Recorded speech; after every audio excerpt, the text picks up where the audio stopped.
in one of the world's most beautiful and remote countries take a bloody turn. Gunfire, tear gas, and rock throwing are all reported today in the capital of Tibet.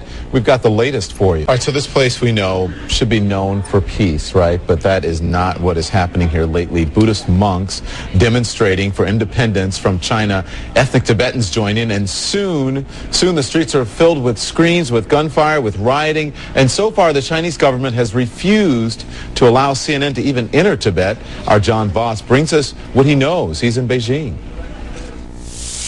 The latest information from our sources in Lhasa tell us that the streets are basically deserted except for patrols by police cars and armoured military vehicles. We're told fires are still burning and phone lines are still down, but electricity has been restored, and the situation there now is described as relatively calm. But these protests do appear to be spreading to the east of the country. CNN received these photographs from Gansu province, where there is a large Tibetan population. According to Students for a Free Tibet, about 2,000 protesters took to the streets earlier today. They were there for about 3 hours. They flew the Tibetan flag and called for an independent Tibet.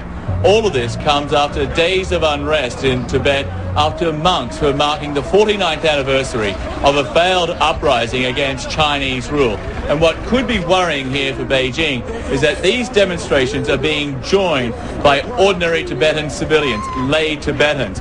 The targets here are ethnic Chinese. We've been told by one Chinese woman that she was attacked by Tibetan rioters. Her injuries sent her to hospital. Also under fire here, Chinese-owned businesses as well as government offices and also the security forces. According to US-based human rights groups, the three main monasteries on the outskirts of Lhasa have now been surrounded by Chinese troops and they've been sealed off. We've also heard over the last couple of days, according to human rights groups, that more than a dozen monks have been rounded up and arrested, and there are reports, unconfirmed, that at least 2 people have been killed. Beijing has now moved to seal off Tibet, banning foreigners and journalists from travelling there. Flights and train services have also been cancelled. John Voss, CNN Beijing.